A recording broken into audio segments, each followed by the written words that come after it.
조국 전 대표가 어제 자기 페이스북에다가 10가지 질문 올렸습니다. 아마 다 보셨을 것 같은데 평택을 재선거 얘기입니다. 네네. 이 글을 도대체 왜 올린 걸까요? 그러게요. 저도 보통 이제 선거에서 패배하고 나면 아쉬움이 남고 여러 가지 뭐 참 심사가 복잡할 거예요. 네네. 그럼에도 불구하고 이제 이 플레이어들은 좀 숨지고 있는 게 기본적인 소양이에요. 근데 이거를 다 이미 지난 선거를 가지고 들춰내서 한다. 제가 그냥 아주 예쁜 표현으로 하면 어떤 느낌이 드냐면 질척거리는 느낌. 그러니까 끝났는데 뭐 끝까지 부여잡고 이게 깔끔하지 못한 스타일이라는 평가를 할 수밖에 없고 이런 거 조국 대표 전 대표 정치하시려면 하지 마세요. 네, SNS 특히나 SNS 주의보를 조국 전 대표한테 얘기하고 싶어요. 하지 마세요. 일기장에 쓰세요. SNS 쓰면 남습니다. 그래서 저는 이런 부분 하나 지적하고 두 번째, 이거는 주장하는 주체가 틀렸어요. 조국 혁신당이 해야죠. 혁신당이 혁신당이 하면 이해가 돼요. 네. 왜냐하면 조국 혁신당이 말하자면 민주당과의 어떤 그 원팀 협상단을 제안도 하고 있는 상황에서 이런 문제들을 한번 폭넓게 털고 가자. 네. 그래야 우리 구성원들도 이해가 될 수 있을 것 같고 그래야만 진보 진영 내에 폭넓게 손을 잡는 연대의 움직임을 좀 갈 수 있지 않겠냐. 근데 이게 서운했어. 왜 우리 조국 대표 사퇴하게끔 만들었어? 이거 우리 그 혁신당 당원들이 싫어해. 네. 이거 털어주세요. 이렇게 하면 좀 제가 이해가 돼요. 근데 당사자가 조국이니까 네. 이해가 안 돼요 도대체. 그리고 내용도 이제 뜯어보겠으나 자기 중심적이야. 객관화가 안 되고 이게 나는 잘났는데 니들 때문에 내가 떨어졌어 이런 느낌이라서 그러니까 세상의 중심은 나다. 뭐 이런 느낌. 그래서 조금 참 안타깝다. 좋은 평가는 아닌데 뭐 10대 예. 10대 20대가 하는 거면 이제 이해가 되죠. 네. 왜 나를 안 좋아해 줘? 막 새벽 2시에 자니? 우리 좋았잖아. 너 나한테 왜 그랬어? 예. 뭐 이런 거 10대 20대들이 하는 건 이제 이해가 되죠. 네. 근데 어른들은 이제 그 감정을 절제할 줄 알잖아요. 3, 40대 넘어가고 이러면 뭐 만나다가도 헤어지는 거고 뭐 그러면 이제 잘 갈무리하고 좋은 인연도 만나고 하는 건데 그걸 막 찾아가서 스토킹하고 그러지 않지 않습니까? 그렇죠. 네. 그렇게 하면은 정말 매력이 깎이고. 그렇죠. 이거 대부분의 사람들은 딱 한 글자로 요약할 거예요. 아 찌질하다 이거 너무. 그렇게 요약을 할 거예요. 다만 방송에서는 쓰려고 그랬는데. 방송에서는 이제 저런 점잖은 사람들은 이제 평론적 언어로 번역을 할 뿐이지 네. 그냥 저작거리 언어로는 찌질하게 왜 이래? 이게 이제 보편적인 대중들의 마음일 거예요. 그러니까 보통 선거에서 지면은 백서를 쓰죠. 그렇죠. 내가 왜 유권자들의 마음을 못 얻었는가에 대해서 이제 생각을 해보죠. 근데 지금 조국 전 대표께서 하는 일은 나한테 왜 그랬어요잖아요. 내가 잘못한 게 아니야. 이거는 민주당이 회방 났기 때문에 내가 떨어진 거야. 이렇게 얘기하고 있단 말이에요. 근데 3등이잖아요. 그렇죠. 2등도 2등이 아니잖아요. 아니었죠. 3등이었죠. 그래서 종합적으로 봤을 때는 사람들이 되게 질린다 이렇게 보고 있을 거라고 생각합니다. 그러니까 보통 이제 선거에서 지면 후보는 보통 제가 부족해서 졌습니다. 그렇죠. 그리고 실제로 부족했어요. 예. 그런 얘기를 하면서 소장님 말씀하신 것처럼 좀 일정 정도의 자숙이라는 표현이 적합할지 모르겠습니다만 그럼요. 약간 정제의 시간, 이런 것들이 좀 있기 이게 마련인데. 이제 정치의 언어, 예. 정치의 태도, 기본인데 네. 못 참나 봐요. 아쉬워요. 그러게요. 자, 이제 그러면서 내놓은 첫 질문이 아니 귀책 사유 지역의 무공천 했던 것과 달리 과거에 민주당이 이번에는 왜 공천을 했니 이거였어요. 그러니까 공천 자체에 문제가 있었다라는 지금 화면으로 두 페이지에 걸쳐서 10가지 참 활자가 많네요. 자, 저렇게 이제 첫 번째 질문을 했습니다. 근데 이거 민주당의 김용남 후보 공천 자체가 문제였다라는 건데 이걸 좀 어떤 의미로 해석해야 될까요, 하은기 부대변인님? 저는 정치의 정자도 모르는 얘기라고 생각해요. 아하. 근본주의적인 얘기거든요. 그러니까 정무적인 상황에 따라 무공천을 해야 되는 상황이 있고 무공천을 해서는 안 되는 상황이 있습니다. 네. 이를테면 제가 예를 들어보자고요. 지금 일단 무공천하지 않은 건 당원 당규를 개정해서 귀책 사유가 있어도 공천을 할 수 있게끔 바꿔놨기 때문입니다. 근본적으로는. 네네. 그럼 왜 그렇게 당원을 바꿨냐? 이를테면 지금 같은 국회 의석 구조가 아니라 민주당이 한 150석을 얻고 있고 네. 국민의힘이 150석을 얻었다고 생각해 보자고요. 그래서 300석이에요. 그런데 민주당이 귀책 사유로 한 석을 상실했어요. 그런 일이 있다고 생각해 보자고요. 네네. 그 지역구에 민주당이 이를테면 정진석이나 그러니까 국민의힘 정진석이나 네네. 이렇게 내란 동조했던 사람들을 공천했어요. 그러면 민주당이 이거 귀책 사유가 우리한테 있으니까 우리 공천하지 말아야죠. 저 사람이 당선돼야 됩니다. 하는 게 개혁적이고 윤리적일까요? 아니라는 거예요. 네네. 우리가 귀책 사유가 있었지만 그거는 국민들께 죄송하게 생각한다. 하지만 그렇다고 해서 우리가 무공천함으로써 저기서 그 국민의힘이 151석이 되고 특히 막 정진석 같은 사람이 들어가고 이거는 국가 전체에 봤을 때 안 좋지 않느냐. 네네. 그래서 우리가 공천한다. 이렇게 해야 되는 상황이 있고요. 그다음에 이낙연 당대표 체제 때 서울시장, 부산시장 같은 경우에는 무공천하는 게 맞죠. 그거는 명백한 민주당의 어떤 심판 잘못이 있었고. 네. 그러면은 우리가 그러면 당원 만들어 놓은 게 있으니 한번 지켜보고 그때 개정하겠습니다 하고 났는데 그건 무공천하고 1년짜리니까 반성한다는 걸 보이는 게 맞죠. 그 상황에 따라 다른 거예요. 상황에 따라. 이번 그 평택 보궐선거가 어떤 상황이었습니까? 무공천해야 되는 상황이었습니까? 전체적으로? 그건 아니란 말이죠. 그러니까 네네. 그 무공천을 해야 되는 상황이 되려면 진보당이나 조국혁신당이나 전부 다 그 단일 플랫폼에 들어와서 협상을 했었어야 되는 거거든요. 그렇죠. 그런 건 아니었어요. 그래서 당신들의 귀책 사유가 있으면 무조건 무공천하시오. 이거는 근본주의라는 거죠. 그럴 상황도 있고 아닌 상황도 있고 이런 거죠. 그건 정당의 판단에 따라 하는 거고 그 판단을 유권자가 평가하는 게 정치의 본령이다 이렇게 생각합니다. 네. 그럼 어떻게 보셨어요? 근데 또 너희 왜 공천했어?라고 물어봤지만 한편으로는 본인이 진보당 김재현 후보 얘기를 안 할 수가 없는데 네. 바깥이 많이 해놨잖아요, 사실. 그렇죠. 근데 또 조국 대표가 가면서 또 분란이 커졌는데 또 이런 거에 대한 언급은 또 없어요, 조국 대표는. 그러니까 이제 제가 이제 태도에 대해서 얘기하는 거예요. 네. 뭐 상황상 뭐 질문에 대해서 별로 답할 의무는 민주당이 없죠. 네. 백서의 형식이라면 본인들이 스스로 참여력을 써야 되는데 왜 본인들의 참여력을 쓰지 않고 내용 증명을 보내냐 그거예요. 답할 필요가 없다니까요. 네네. 근데 전 첫 번째 공천을 왜 했느냐. 민주당이 판단한 거예요. 정당에서 우리 당 내부에서 정당의 자율성을 가지고 전략적으로 판단한 겁니다. 이 답변 그대로 보면 또 뭐라 할 거예요. 그러니까 우리 민주당 내의 자율성에 대해서 묻지 마세요. 저 이렇게 단호하게 얘기할 것 같아요. 우리가 충분히 숙고하고 전략적으로 판단했다. 그 부분에 대해서 더 이상 세심하게 할 의무도 책무도 없다. 그러면은 사실 저는 본인 당의 운영을 잘 하셨어야지. 그리고 평택에서 본인의 선거를 잘 하셨어야지. 예를 들어서 본인의 그 최종 당선율이 3등이지만 그 당선의 수치가 처음에 여론조사의 수치에서 크게 벗어나지 않아요. 네. 왜냐하면 맥시멈인 겁니다. 맥시멈 가지고 확장성을 가지려고 했으면 둘 중에 하나죠. 김용남 후보를 끌어안으면서 본인 위주로 단일화를 이끌었거나 네. 아니면 진보 진영의 승리를 위해서 위험하다고 하면 본인이 희생해서 갔거나 본인은 대권을 꿈꾸는 큰 정치인을 꿈꾸면서 이 평택에서 내가 뺏지 못하겠다고 이런 참 질척거린 모습을 보이면 네. 어떡하겠어요. 유권자가 선택을 안 한 거죠. 그러니까 유권자 선택에 대해서까지 유권자한테 뭘 하는 거예요. 왜 유권자가 선택하는 거 방해했어요. 이런 느낌인데 그건 유권자들에 대한 선택이 충분히 반영된 결과치예요. 민주당도 아팠잖아요. 유동이 어부지리한 거 아닙니까? 그렇죠. 그러면 묻고 싶어요. 조국 전 대표는 왜 그러셨어요?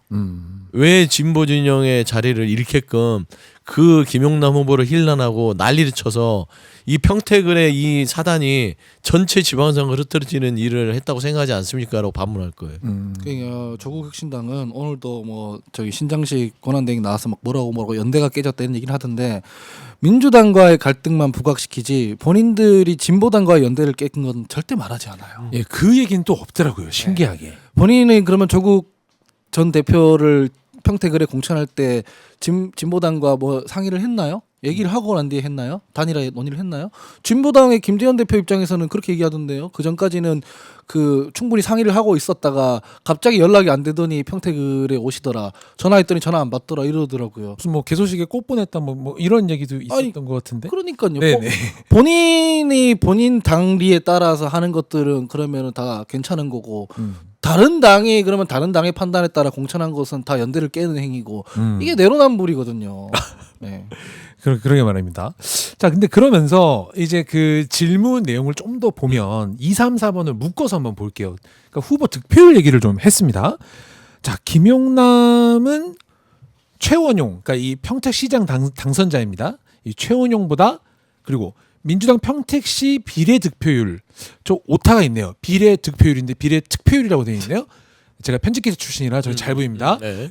비례 득표율에 비해서 왜 훨씬 적은 지지를 받았냐? 그리고 왜 나는, 그러니까 조국 후보는 조국혁신당 비례 득표율에 비해서 훨씬 많은 지지를 받았나?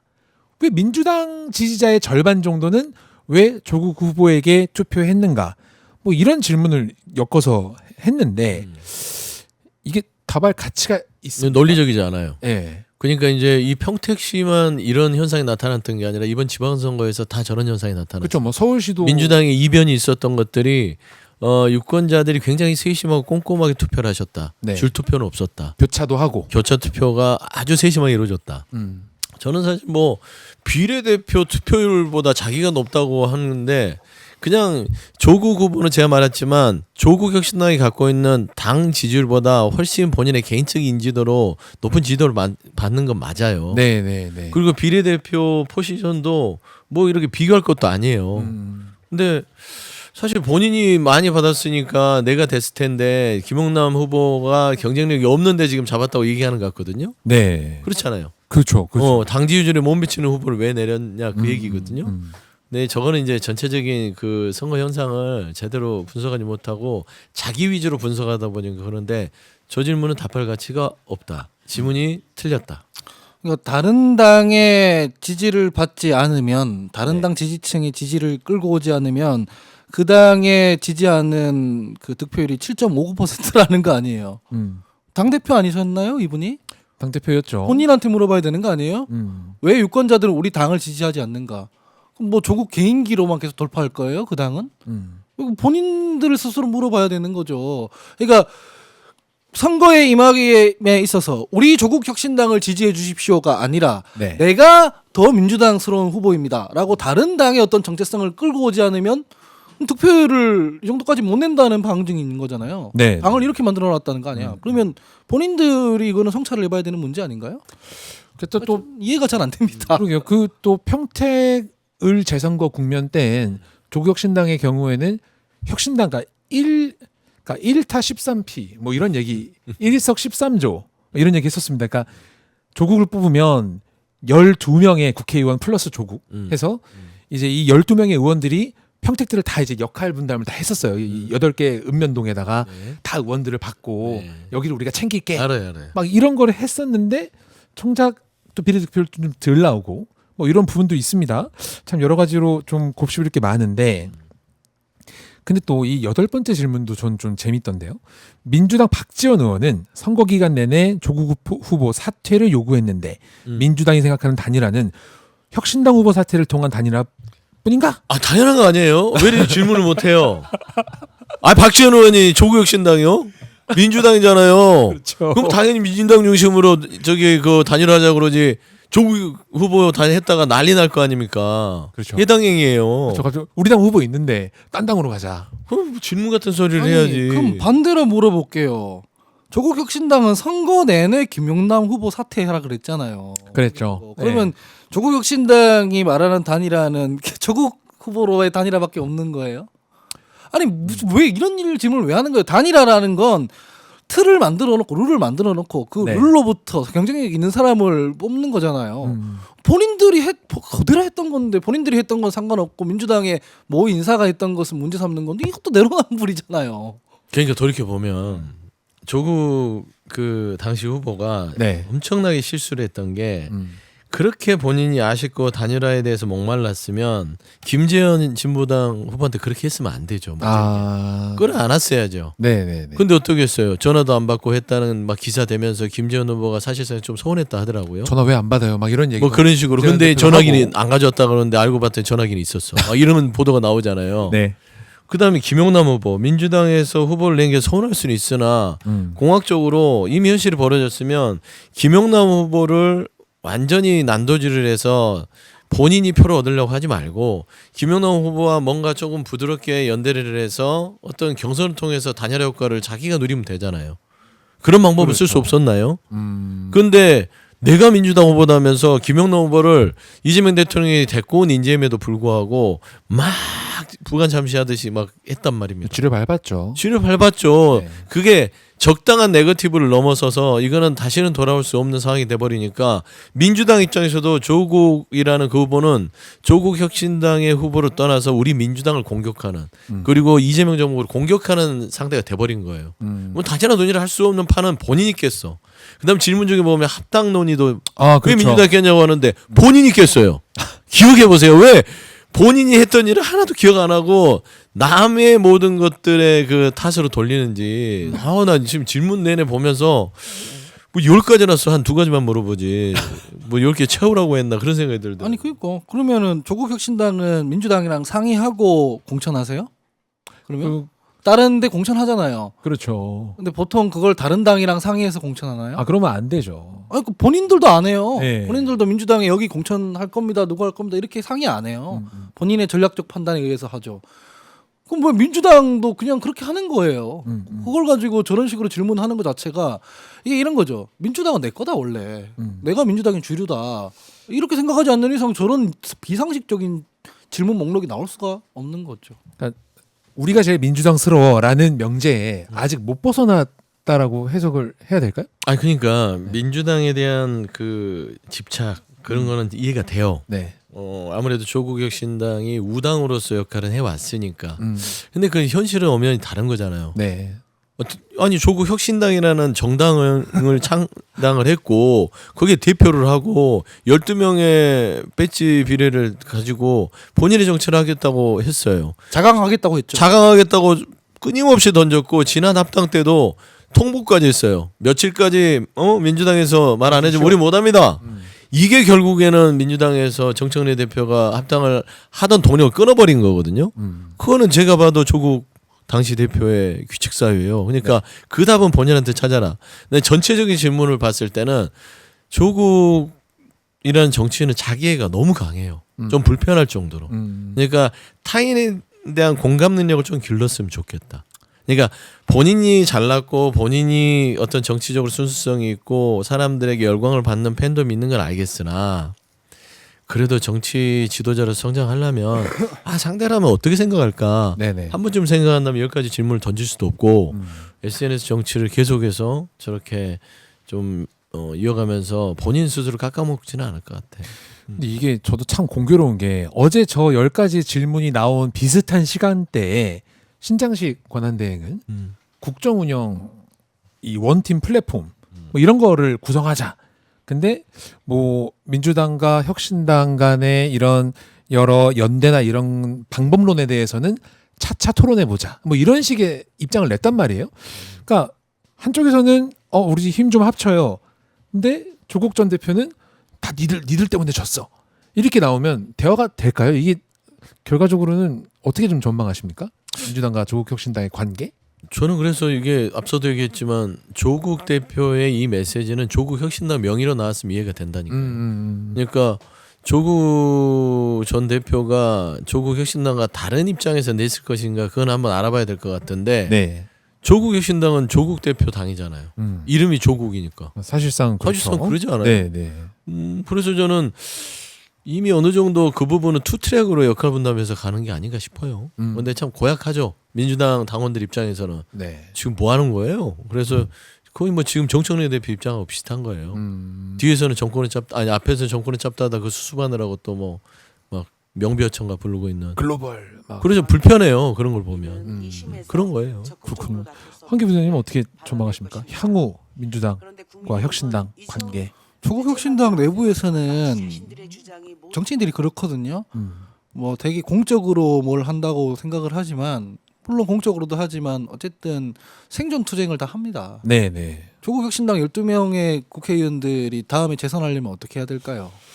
지역구 받든가 아니면 뭐 지민비조 2 해서 예. 그대로 그냥 그 사람들 들어가거나 우스꽝스럽지만 그래도 뭐 된다는 보장은 없지만 그렇게 하거나 아니면 지역구에 나가야 하는 거죠. 그렇죠. 근데 이번에 프로토 타입을 한번 돌려봤잖아요. 평택을 해서 음. 조국 혁신당에서 제일 경쟁력 있는 사람 조국이잖아요. 그렇죠. 3등이잖아요. 네. 그러면 저 당은 이제 다음 총선 거치면서 생존이 불투명해진다고 그 내부에서는 생각할 수 있는 거죠.